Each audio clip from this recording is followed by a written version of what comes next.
राधे राधे। जय श्री कृष्णा। वैशाख मास महत्व कथा अध्याय 19 में आप सभी का स्वागत है। वैद बोला, हे ब्राह्मण, आपने समस्त शुभ फल के दाता वैशाख युक्त धर्म विष्णु भगवान के निमित्त बताए हैं। वह विष्णु कैसे है, उनके लक्षण परिणाम क्या है, कैसे लोग अपने सद्भाव से उन्हें जान सकते हैं, वैशाख धर्म क्या है जिनसे विष्णु भगवान प्रसन्न होते हैं, यह सब मुझे बताइए। वैद के इस प्रकार पूछने पर शंख मुनि बोले, हे वैद, मैं विष्णु भगवान के कलमश रहित रूप का वर्णन करता हूँ। यह रूप ब्रह्मा आदि से लेकर किसी मुनि के ध्यान में नहीं आता। विष्णु भगवान पूर्ण शक्ति युक्त निर्गुण अनंत सच्चिदानंद रूप है। संपूर्ण चराचर विश्व उन्हीं के आश्रय और वश में है।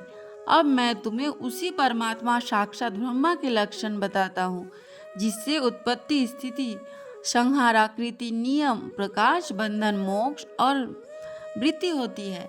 इस परमात्मा के जन्मादि तो केवल शास्त्र में जानने योग्य है। वेद, स्मृति, पुराण, इतिहास, पंचरात्रि और महाभारत के ये विष्णु भगवान के आत्मरूप हैं। इन्हीं के द्वारा विष्णु भगवान जाने जाते हैं, अन्य किसी प्रकार से नहीं जाने जाते। इनके जन्म, कर्म और गुणों को जानकर प्राणी मोक्ष पाते हैं। कर्म से विष्णु भगवान का महत्व सतिशय हो जाता है। इसी प्रकार देव, ऋषि, पिता और माता प्रत्येक में शक्ति रूप में विद्वान रहते हैं। प्रत्यक्ष आगमन या अनुमान से, बल और ज्ञान से सुख में प्रथम मनुष्य को उत्तम जानो, फिर ज्ञानादि द्वारा अवृत्त राजा को 100 गुना अधिक जानो। इससे सत अभिमानी देवताओं को 7 गुना अधिक जानो। देवताओं से समस्त ऋषि बड़े हैं। सप्त ऋषियों से अग्नि, अग्नि से सूर्यादि, सूर्य से बृहस्पति, बृहस्पति से वायु, वायु से इंद्र, इंद्र से पार्वती, पार्वती से जगत गुरु महादेव, महादेव से बुद्धि देवी और बुद्धि से भी प्राण बलिष्ठ है। प्राण से अधिक कुछ नहीं और यह संपूर्ण जगत प्राणात्मक है। प्राण ही से अब जगह विशिष्ट है। नील मेघ के समान प्रभुयुक्त सबका आधारभूत इसे सूत्र कहते हैं। लक्ष्मी के कटाक्ष मात्र से इनकी स्थिति है। वेद बोला, वह लक्ष्मी देवादिदेव विष्णु भगवान की एकमात्र कृपा पात्र है। विष्णु भगवान से अधिक यह समान कोई नहीं है। जीवन में यह प्राण नाम सूत्र कैसे हुआ? हे ब्राह्मण, मेरे सामने इसका निर्णय कहिए कि परमात्मा प्राण से परे कैसे है।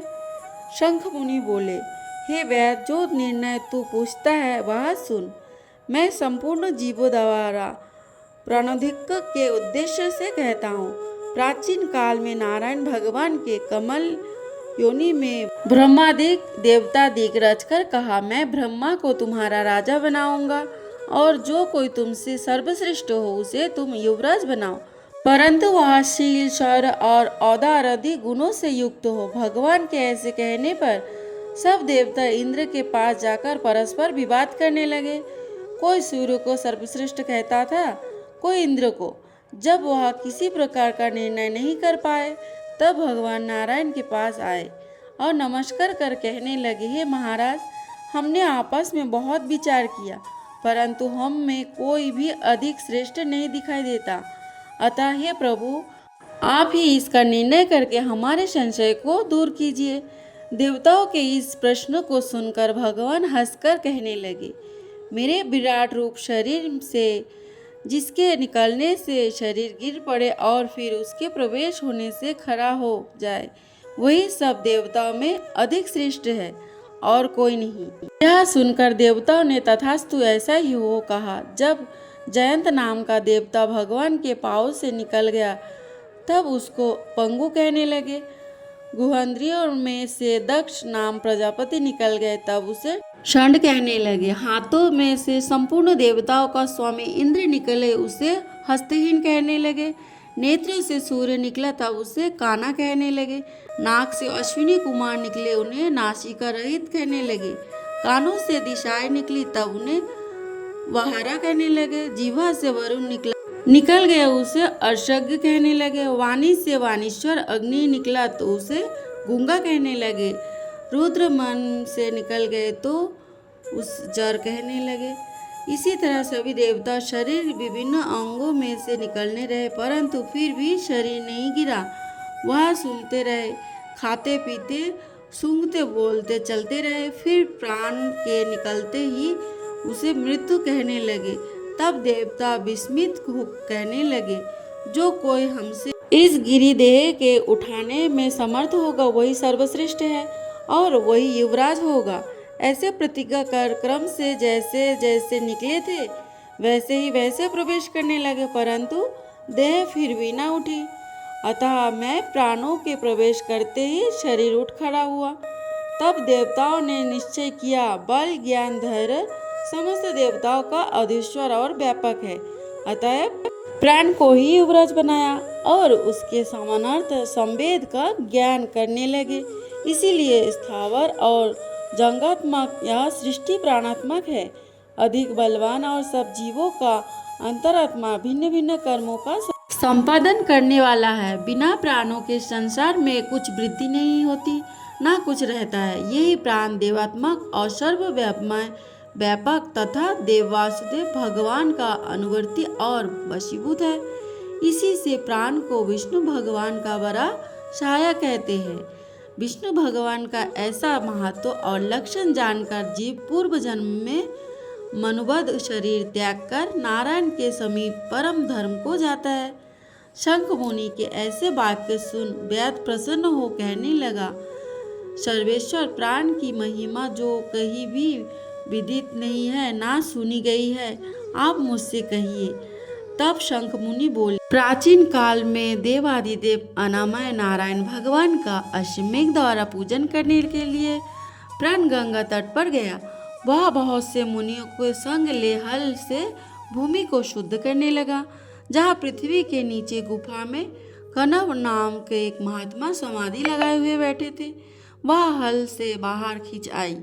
तब वह प्राण को अपने सामने खड़ा देख क्रोध से श्राप देते हुए बोले, तेरी महिमा तीनों लोक से जीती रहेगी और भूलोक में तुझे कोई नहीं मानेगा। मुनि के ऐसे कहने पर क्रोध कर प्राण बोला, मैं निरपराध हूँ, तूने बिना अपराध मुझे श्राप दिया है।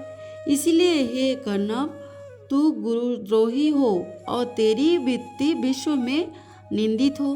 तभी से संसार में और विशेषकर भूलोक में प्राण की महिमा प्रसिद्ध नहीं है और श्राप के कारण कनव गुरु को मार सूर्य का शिष्य हुआ। हे व्याध, जो कुछ तूने पूछा सो सब तेरे सामने कहा। अब जो कुछ तुझे पूछना है वह पूछ। इस अध्याय में मुख्य रूप से नारद जी राजा अम्बरीश को धर्म के सूक्ष्म मार्ग और भगवान विष्णु की प्रसन्नता के उपाय के बारे में समझाते हैं। स्नान और दान का विधान। नारद जी बताते हैं कि जब वैशाख की पूर्णिमा आए तो उस दिन विशेष रूप से मधु और तिल का दान करना चाहिए। इसके साथ ही श्रेष्ठ ब्राह्मण भक्ति पूर्वक भोजन कराना और उन्हें दक्षिणा सहित गाय का दान देने का अत्यधिक महत्व है। त्रुटियों के लिए क्षमा मांगना। व्रत की पूर्णता के लिए यह आवश्यक है कि भक्त ब्राह्मण को प्रार्थना करे कि स्नान या पूजन के दौरान जो भी नियम रह गई हो वो भगवान की कृपा से पूर्ण हो जाए।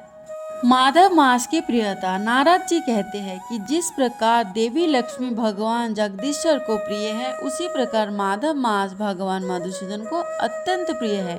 जो मनुष्य नियम पूर्वक इस मास में भोजन और भक्ति करता है वह भगवान विष्णु की सहज मोक्ष प्राप्त करता है। राजा अम्बरीश ने संदेह। कथा के दौरान राजा अम्बरीश नारद जी से पूछते हैं कि इतने थोड़े से परिश्रम से इतना बड़ा दुर्लभ फल कैसे मिल सकता है। इस पर उन्हें विश्वास करने में कठिनाई होती है। नारद जी का समाधान। नारद जी राजा को समझाते हैं कि धर्म की गति बहुत सूक्ष्म होती है, चूंकि यह साक्षात ब्रह्मा जी की बताई हुई बात है, इसीलिए इसमें कोई संदेह करना नहीं चाहिए। श्रद्धा पूर्वक किया गया छोटा सा कर्म भी वैशाख मास में अक्षय फल प्रदान करता है। उद्यापन महत्व। अतः हमें यहाँ बताया गया है कि 12 वर्ष तक लगातार वैशाख स्नान और नियम का पालन करने के बाद अपनी शक्ति के अनुसार व्रत का विधि विधान से उद्यापन करना चाहिए ताकि भगवान मधुसूदन सदा प्रसन्न रहे।